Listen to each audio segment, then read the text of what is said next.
दशरथ राज दुलारी राम, दशरथ राज दुलारे राम। श्री राम जय राम जय जय राम। श्री राम जय राम। बोलो श्यावर रामचंद्र भगवान की जय हो। कौशल्या के प्यारे राम और दशरथ राज दुलारे राम। बोल कौशल्या माई की जय। कौशल्या जो है भगवान की माता है और दशरथ की क्या है, धर्म पत्नी है। चक्रवर्ती राजा हैं, दो उनकी भोग पत्नी थी। कैकेयी आदि जो है वो उनकी भोग पत्नी है और यह उनकी धर्म पत्नी है। जब भगवान का वनवास हो गया, दशरथ जी ने परमात्मा के उसी गम में प्राण त्याग दिए कि मेरा पुत्र, मेरा राणा पुत्र हल वन की ओर चला गया है। इस प्रकार सरस्वती के आदेश से कैकेयी को आदेश किया गया। कैकेयी आदि जो हेमंत था उनका कोई दोष नहीं था, विधि का विधान था। गोविंद की ऐसे ही इच्छा थी।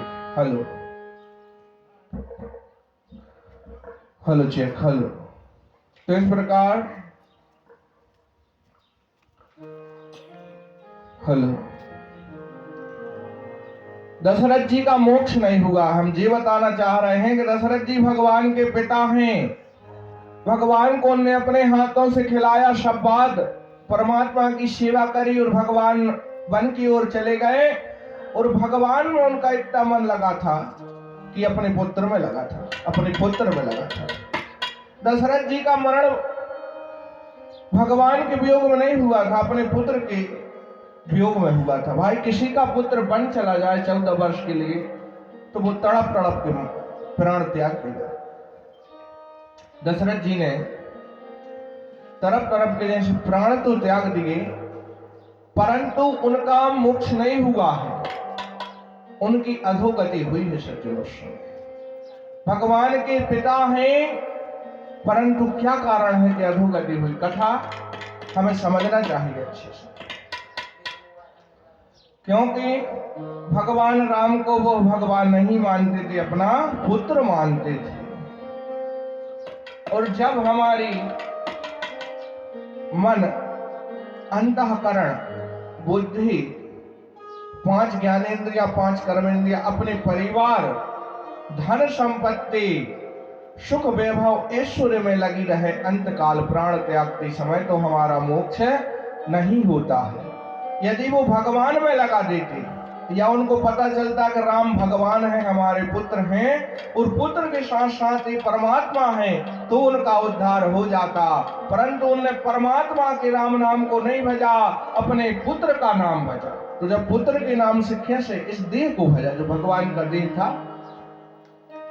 पंच तत्व का जो देह था, पंच तत्व का, उसका ध्यान किया है, तो वहां पे अधोगति की प्राप्ति हुई, मोक्ष नहीं हुआ। फिर आगे कथा ऐसी है कि जब भगवान राम को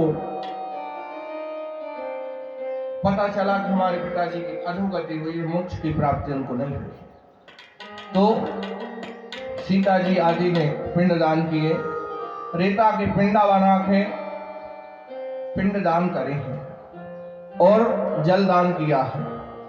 अनेक प्रकार से उनके लिए सत्कर्म करे हैं और उनको जब पुण्य समर्पित किया तब उनका उद्धार हुआ। दशरथ जो थे वो रंगनाथ की पूजा करते थे। दशरथ के पिता अजरज के रघु से भी एक बार रावण का युद्ध हुआ था। रावण ने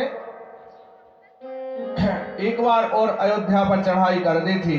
भगवान राम के जो पितामह थे उनके समय में भगवान का पूजन कर रहे थे। उन्होंने भी एक चावल का तिनका उठा के, जब पूरी अयोध्या नगरी रावण ने घेर ली और दूत बताने आए, बोलने लगे महाराज अयोध्या को रावण ने चारों ओर से घेर लिया। पूजन कर रहे थे, पूजन में से उठा नहीं जाता। एक चावल का तिनका उठाया और भगवान का ध्यान करके जैसे ही चलाया, सुंदर तीर बन गया और रावण को रगड़ता हुआ रावण भागता जा रहा है और लंका तक रावण को उस बाण के प्रताप से भागना पड़ा। इस प्रकार भगवान की कथाएं हैं। हरि अनंत हरि कथा, गोविंद की कथाएं अनंत है। भगवान की लीला चरित्र में प्रवेश करेंगे। कल की कथा चल रही थी, भगवान की सुंदर माखन लीला हो रही है। इस प्रकार भगवान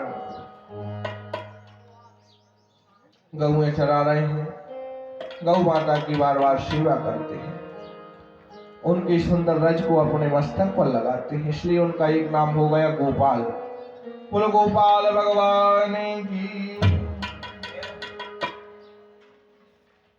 फिर भगवान ने यज्ञ पत्नियों पर कृपा करी। ब्राह्मण जो थे वो यज्ञ कर रहे थे, जैसे हमारे यहाँ यज्ञ हो रहा है।